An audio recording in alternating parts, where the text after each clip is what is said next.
এবারে রয়েছে শিক্ষা সংবাদ।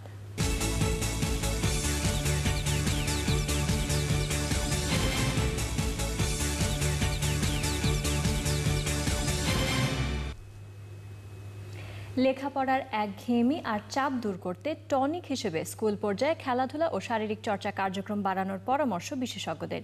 ক্রীড়া শিক্ষকরা বলছেন, শিশুদের নিয়মিত খেলাধুলার সঙ্গে সম্পৃক্ত রাখা গেলে শিক্ষাক্ষেত্রেও এর প্রতিফলন ঘটে।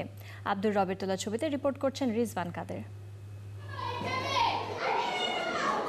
স্কুলের ছোট কম্পাউন্ডেই টিফিন পিরিয়ডে ও ছুটির পর ফুটবলে মেতে ওঠে এই শিশুরা। রাজধানীর বেশিরভাগ স্কুলেই বড় খেলার মাঠ নেই, এমন বাস্তবতা এতটুকুও দমাতে পারেনি শিশুদের।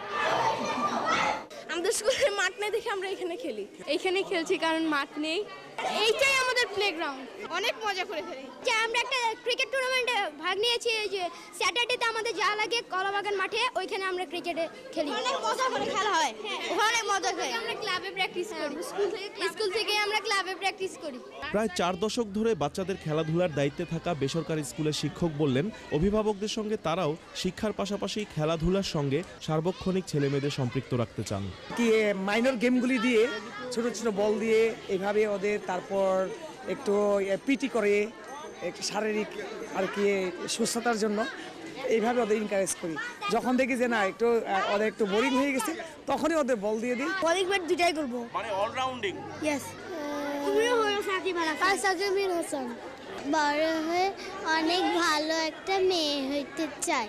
বেসরকারি অনেক স্কুলেই মাঠ না থাকার বাস্তবতা থাকলেও ছেলে মেয়েদের বড় মাঠে নিয়ে খেলাধুলার সংস্পর্শে রাখার প্রয়াস রাখেন শিক্ষকরা। আমাদের সময় কিন্তু আমরা এত ইনডোর গেমের স্কোপ আমাদের ছিল না, আমরা শুধু প্লেগ্রাউন্ডে খেলেছি, কিন্তু ওরা এখানে যথেষ্ট ইনডোর গেমের একটা স্কোপ পাচ্ছে। আমাদের কিন্তু ইএসএস কিন্তু খুবই ভালো করছে ক্রিকেট টিম। আমরা এখন থেকেই ছোট ক্লাসে ক্লাস 3-4 থেকে নিয়ে ইভেন ও লেভেলস এলেভেলস পর্যন্ত আমাদের ক্রিকেট টিমরা ওদের কোচিং হয়, ওদের কম্পিটিশন হয় এবং ওরা কোচিংয়ে যায় Friday Saturday.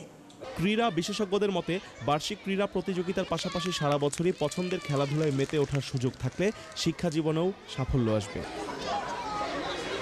Rizwan Quader, channel I, Dhaka.